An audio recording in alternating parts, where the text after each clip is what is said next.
नमस्कार दोस्तों, natures love and care में आपका स्वागत है। दोस्तों, नेचर से जुड़ी जो चीज़ें मुझे बहुत अच्छी लगती है, बहुत ही सरप्राइजिंग लगती है, वो मैं आपके साथ शेयर करती हूँ। जैसे कि अब बारिश शुरू हो गई है और बारिश में जो ब्राइट फ्लावर सबसे भर के बंचेस में आते हैं वो है लिलीज़। चाहे वो वाइट लिली है, चाहे पिंक लिली है, चाहे फिर येलो लिली है। दोस्तों, मेरे पास वाइट और येलो दोनों है, मेरे पास पिंक लिली नहीं है। और इनके जब फूल खिलते हैं तो मुझे बहुत अच्छा लगता है। और इनको देखना, हरे बिल्कुल जो लंबे लंबे स्टॉक में येलो वाइट फूलों को देखना बहुत ही अच्छा लगता है। दोस्तों, ये आप लिलीज़ को दो तरह से उगा सकते हैं। आप उसके बीजों से भी रेन लिलीज़ को उगा सकते हैं। जैसे देखिए, मेरे येलो रेन लिलीज़ पे कितने सारे बीज आने स्टार्ट हो गए हैं।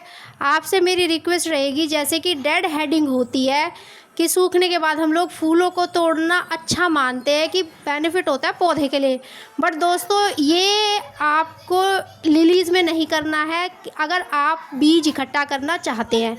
क्योंकि अगर आपने फूल तोड़ दिया तो वो फिर जो प्रॉपर बीज बनना है वो प्रॉपर बीज नहीं बन पाता।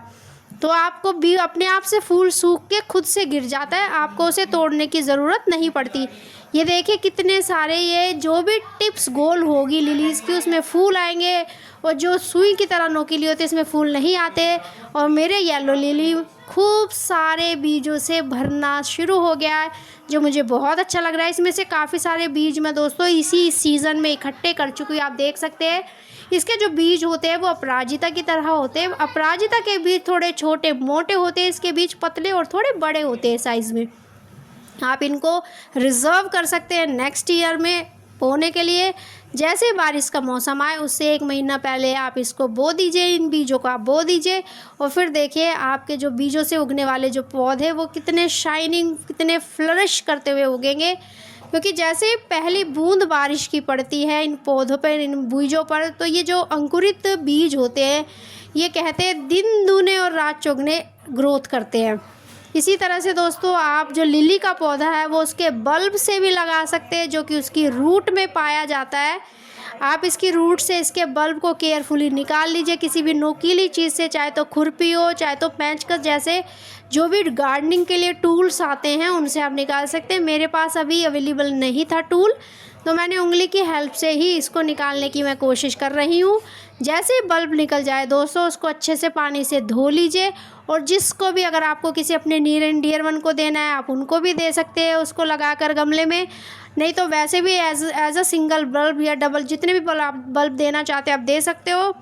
उस बल्ब को अच्छे से मिट्टी में फिक्स कर दीजिएगा। पहले बल्ब को अच्छे से धो लीजिएगा, फिर उसको जिस भी गमले में आपको ट्रांसफ़र करना है उसमें इस तरह से उसको प्लांट कीजिएगा दोस्तों, जिससे कि जो बल्ब है वो बाहर दिखाई ना दे मिट्टी से। पूरा जो बल्ब है वो गहराई में होना चाहिए, ताकि जो बल्ब से रूट्स निकल रही हैं वो फिक्स हो सके मिट्टी में प्रॉपर तरीके से। अगर आपने बल्ब को मिट्टी के ऊपर ही छोड़ दिया, उसको अच्छे से नीचे फिक्स नहीं किया, तो आपका जो बल्ब है, जो वो आपका प्लांट है लिली का, वो सूख जाएगा और जो बल्ब है वो भी यूज़लेस हो जाएगा। दोस्तों, आप एक बार ये देखिए, ये बल्ब है, अगर आपने बल्ब से या बीजों से एक बार पौधा लगा लिया तो आपको दोबारा से कभी पौधा लगाने की ज़रूरत नहीं पड़ेगी। अगर आपने उस गमले की जिसमें वो बल्ब है उसमें ठीक से पानी आप पूरा साल देते रहे, अच्छे से उसकी केयर करते रहे, उसमें पौधे रहेंगे, फूल नहीं आएंगे। फूल बारिश के टाइम पे ही आएंगे। बस आप उन पौधों की केयर करती रहिए, टाइम टू टाइम उन पौधों की टिप्स की कटिंग करते रहिए। और जैसे ही बारिश आएगी फिर देखिएगा आपके पौधे कैसे फूलों से पूरे लथपथ हो जाएंगे। इस तरह से बल्ब को अच्छे से रूट से फिक्स कर दीजिए, या फिर बीजों से भी आप लिली उगा सकते हैं।